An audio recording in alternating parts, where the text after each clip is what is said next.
I'm going to answer 3 critical questions that could change the way you approach every single business meeting in English. How can you sound confident, even when you aren't 100% sure about your grammar? What do you say when you don't understand something in a meeting without sounding insecure? And how do you disagree with someone in a meeting without sounding rude? What if I told you that the key to standing out in North American business meetings isn't about using advanced vocabulary or perfect grammar? In fact, some of the most successful executives I've worked with keep it simple, and that's exactly what gives them the edge. Stick around, because today we're going to reveal the truth about what actually works in business English communication. I'm going to give you simple, clear instructions on how to answer these critical issues that are always coming up. I was in high-level business for over 30 years, and for the last 5 years, I've been working with intermediate and advanced, motivated ESL people using English to advance their careers. I had many tense discussions and meetings over my business years, but the approach was always about solving problems and getting to agreement, making good decisions. These questions aren't just about learning better English. They're about stepping into a leadership role, getting the promotions you deserve, and earning the respect of your colleagues, people you work with. In a competitive environment, being able to communicate effectively, efficiently, is the key to making your ideas heard and advancing your career. Tell me in the comments what your thoughts are on this. Are these key questions you're concerned about? And how will I communicate this to you? How will I solve these questions for you? Well, I'm going to break it down exactly how you can start using these techniques immediately. No fluff, no BS, no confusing grammar rules. Just straightforward, practical strategies that work every time. Before you dive in, make sure you hit the subscribe button if you want more direct, no-nonsense advice about how to solve these business issues and take your English to the next level. And also, I have a 10-question quiz in the description that's going to show you if you're ready to work in the international English-speaking community, or if you are already working in English, how to improve your skills and gain the confidence that you need. So the first one, how do I sound more confident in business meetings? Many people, I'd say just about everybody comes to me because they're not confident, even though they're upper intermediate, advanced English speakers in a general sense, but they're not confident about their English. And they're always coming to me saying, oh, I'm not sure my vocabulary. I don't think my grammar is good enough. I need more help with my grammar. Well, guess what? This is not what it's about. Just about always their vocabulary and grammar is good enough. But what they're really saying is they don't have confidence. And this is something we can fix. Let's talk about this. And without the perfect grammar and vocabulary, embrace your imperfections. You're human. So here are the key points. Prepare and memorize power phrases for common meeting situations. A starting point might be, I'd like to add something important here. Or, I appreciate what you're saying, and we encountered this problem before. However, we found that solution didn't fully solve the problem, and we tried something else that worked really well. Would you like to know more about it? Something that's giving respect. You're not creating enemies. You're creating curiosity. Tell a little story. You experienced this before. You've been in the business for a long time. You have a lot to contribute. Feel good about yourself. And you're part of the team. You're there to solve a problem. And you're doing this with confidence while not setting up a barrier. Maybe showing agreement by, I completely agree with what you're saying, John, when you mentioned this, but I'd like to add this further point. Is that okay? Maybe don't say, is that okay? Then you go on to give it. And let people know what your motive is. We're all here to find a better solution to this problem. And we may not all agree with each other, but through this discussion, I'm sure we can make really good decisions. Or, in order to move this ahead, I'd like to add this to the discussion. I'd like to build on that idea. What do you think of this? We're showing that we're a team player. We're showing that we have solutions. We're showing that we actually contribute in meetings. I've had students who have actually lost their jobs. They came to me because they lost their job and they had to find another English speaking job. And they lost their job because they weren't contributing in meetings. Their manager thought that they didn't have the English skills, but what they didn't have was the confidence. So don't let this happen to you. Maybe you wrap up to say, to summarize my main point, I would like to say this. I'd like to tell you a little story. And if you tell a story, make it 3 or 4 lines. We tried this before. We had problems with it. It consumed a lot of time and resources and didn't really solve the problem because of this. Then we tried this, and it was amazing the difference it made. A story. And you're validating it. You're giving facts. You're giving information. You're showing that you fully understand the problem and you have solutions. Put an emotional undertone to it. And you're not really embarrassing somebody. You're all working together to find the right solution. So focus on your tone and your intonation. Show your passion, show your interest, show your dedication in your tone, and emphasize the important words you're saying. So the key here is to listen very closely. Think about what you're going to say, and then say it with intention. Speak at a steady rate. Use your intonation to not sound monotonous. Emphasize key words. Emphasize your key points. And pause instead of using filler words. And sometimes silence can actually make you sound more confident. Take a pause to gather your thoughts instead of just rushing into sentences and going around the point. Be direct. Be concise. Show that you know what you're talking about. And avoid overly complex language. Keep it simple. When people are nervous, they actually speak too fast. Slow down. Enunciate your words. Pronounce your words nice and clear. Use short and direct sentences to prevent confusion. Preparation. Be prepared for the meeting. Have your points.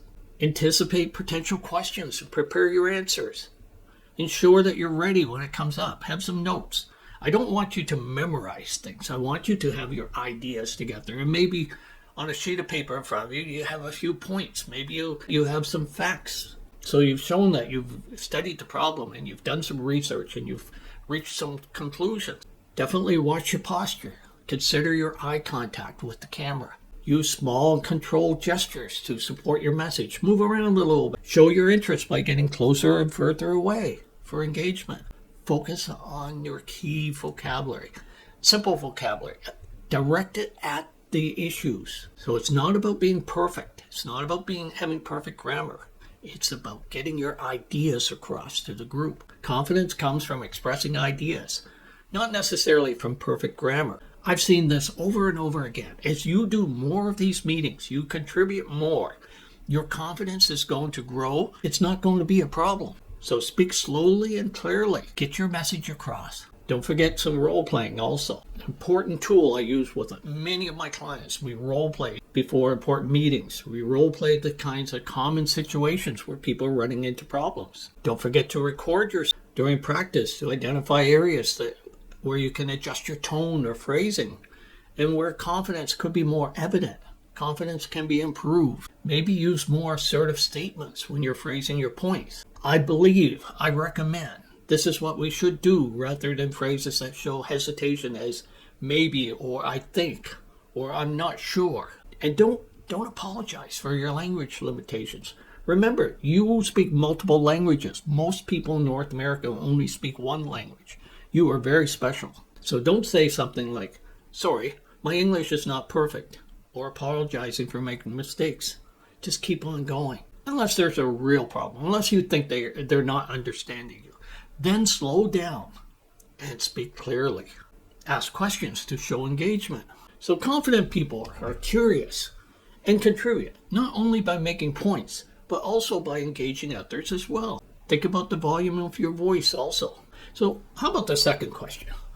What should I say when I don't understand someone during a meeting? Isn't this so common? And probably the biggest problem is you're afraid you're going to misunderstand people. First of all, I'd like to say, very often, it's not because of your English comprehension. Often it's because people are saying things and they haven't really put their ideas together. Natives do this all the time. We're thinking something and we're speaking as we're thinking instead of putting the ideas together in clear, concise English. So in this case, We need to ask for clarification, polite ways of clarifying, giving respect to them, letting them know that we value their ideas, but maybe we're not fully catching what they're saying. We're not fully understanding. Really, it may be that they're not expressing it clearly, but we don't want to say that.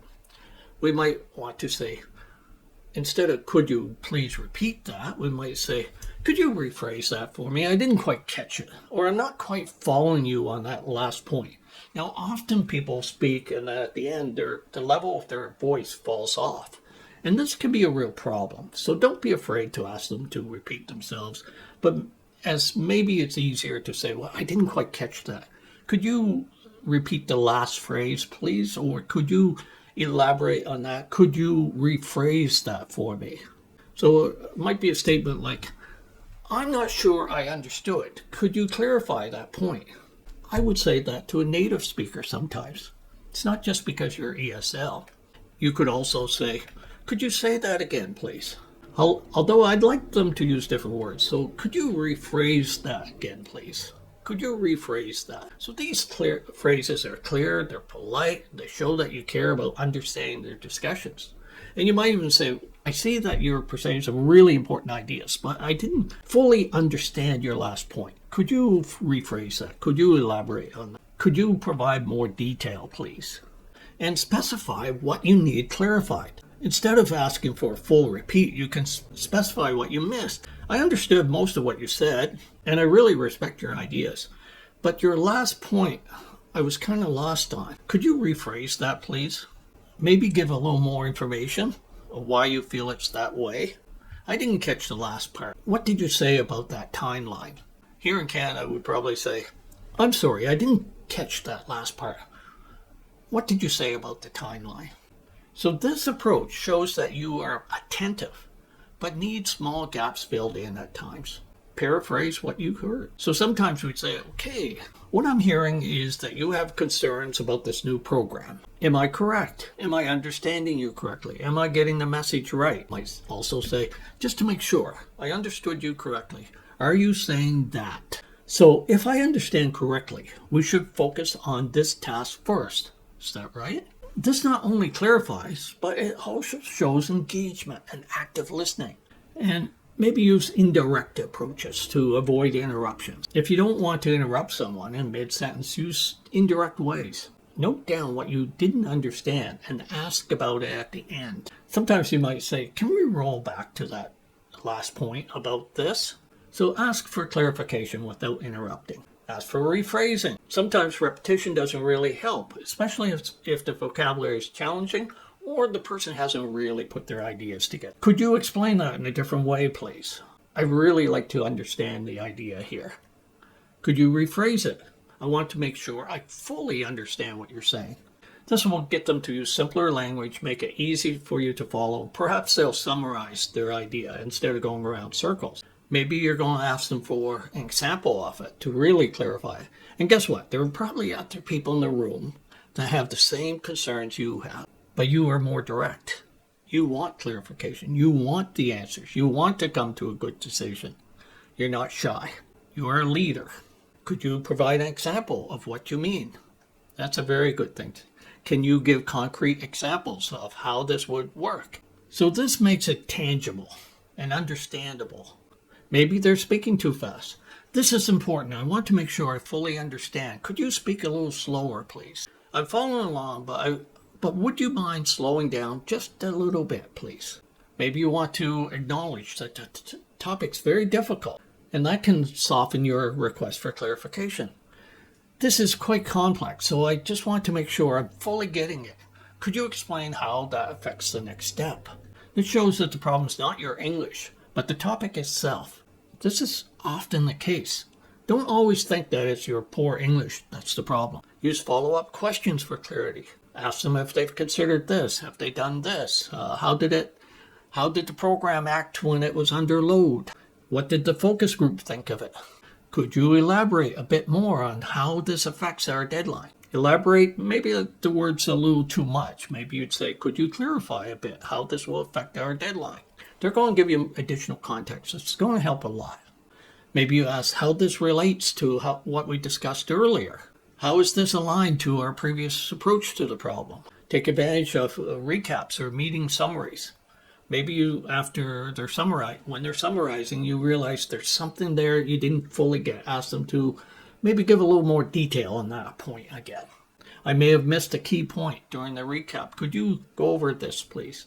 Could you include a quick summary of the key steps at the end of the process to make sure I fully understand them? I'm curious. That always works. I'm curious about this. Thank you for bringing it up. I'm very curious about your approach to the problem.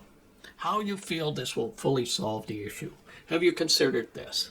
I'm curious. Could you explain how this impacts our project timeline again? I find this interesting. Could you elaborate a bit more? So this kind of phrasing feels less like an interruption and more like a natural request for further information. Confirm your understanding before moving forward. Before taking action based on something you didn't fully understand. Confirm your understanding. So yes, I believe from what I've heard, you mean this. Is that correct? Before we proceed, I just want to confirm. Did you mean that we should prioritize this task first? To move forward, I want to be sure I understand our next step is this. Am I correct? This prevents misunderstandings and shows responsibility and attention to the details. Don't be afraid to admit you're not following. It's better to ask for clarification than pretend to understand and make mistakes later. I'm not fully following this part. Could you explain it a bit more, please? I might have missed a key point. Could we revisit this quickly? The third one is, how can I politely disagree without sounding rude? Disagreeing in English can be a little tricky at times. ESL learners want to understand the small points of culture, inappropriate ways, or appropriate ways to express disagreement while maintaining professionalism. So first of all, we should acknowledge the other person's point first. Those are very interesting ideas you're bringing up. I'd like to add this. I'd like to see if maybe we should modify this particular point. Give them evidence. Talk about how you've done this before. What worked, what didn't work. Acknowledge their knowledge. Acknowledge their expertise. And then kind of smile. Move it around. Get agreement that we're all trying to find the best approach, aren't we? We're trying to make really good decisions. I see your point. And it's definitely important to consider. I appreciate the thought that went into that idea. Acknowledging the other person's helps soften your disagreement and sets a positive tone. So use softening phrases to introduce disagreement. Use language that reduces the directness of your disagreement. However, I have a slightly different approach to this. However, I have a slightly different perspective on this. I understand where you're coming from, but I see it a bit differently. I'd like to give a few points about this. This is an interesting approach, but I wonder if we could consider another option also. Softening phrases help ensure that the other person doesn't feel dismissed. Work is political. When you're working with people, you have to understand human ego. So we can't be too abrupt. We need to sugarcoat it a little bit. Let me know what your thoughts are on this. And again, don't forget to subscribe if you like my no-nonsense kinds of videos. And let me know what you'd like to hear in the future. Use conditional language to reduce confrontation. You could use points like could, might, perhaps. Make it less confrontational. Could we consider an alternative approach to this? Perhaps there's another way we could tackle this challenge. It might be worth exploring whether we should prioritize this differently. This invites dialogue rather than setting a hard opposition. Remember, we're all here to make the best decisions. We're all here to find the best solutions. So frame it as building on their idea also. Positioning disagreement as a way to build or expand their idea. You raised a good point. To build on that, we might consider doing this. I really like what you've mentioned about X, and I wonder if adding Y could work even better. So phrasing helps the other person see your disagreement as a contribution rather than a contradiction. And use I statements instead of you statements, so you're not pointing at them. It makes your statement less accusatory and keeps the focus on your perspective. I feel we might achieve better results if we consider this. I'm not sure this will address our needs. My thoughts are this. So use statements could sound like you're blaming or criticizing the other person directly. Ask questions instead of stating disagreement directly. I really like this. And I reviewed a book here not too long ago that is amazing in asking questions. 7 key questions in any business discussion that will really change it. It's called Coaching Habit. Say less, ask more, and change the way you lead forever. Amazing book. And I've got such great feedback about it. People have really worked this into their management techniques. Would it make sense to approach this differently, given our current goals? Might be something you say. Or how do you think this will impact your timeline for delivery? Could there be other options that address this issue more effectively? So it's going to open the floor for dialogue. People are going to cooperate. And eventually you're going to come to a really good decision. And again, you're showing that you're a leader. And express willingness to be convinced. Perhaps I'm wrong. I'd like to consider this approach. I'm open to discussing it further, but my current understanding is that this will cause issues. So we're sure that we can change, that we want to go over the points and make sure we're not missing anything. Again, showing respect.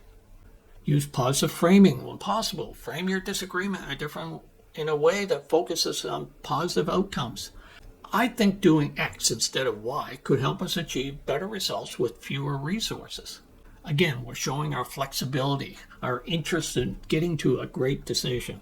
Over the years of being in business, I really didn't like it when people were coming to me talking about problems, but not recommending solutions. If you got something to complain about, bring some good ideas with you. So maybe you might say, instead of focusing on A, could we try B? It might be more efficient given our budget. I see potential challenges with that plan, but how about we consider this alternative? And pay attention to your tone and body language. Be cooperative. Be focused on finding solutions, not blame, not sounding like we are an adversary. Stay calm, steady. It's all about business. Don't be overly defensive or aggressive. Keep your body language open. Avoid crossing your arms or looking dismissive. A friendly tone and body language will signal that you're cooperative. We're all in a team. We all have the same objective, and acknowledge those common goals. Show that we're moving ahead. That's the purpose. I hope I've answered your questions. Let me know other questions that you need answers to. I'll give you thousands of meetings. In the last 5 years, I've been working with people like yourself, helping them progress in their careers. And don't forget, there's a quiz in the discussion, in the description, that will help you solve these things, will help you develop a roadmap, and I will give you a report, a very comprehensive report on how to do better in the future.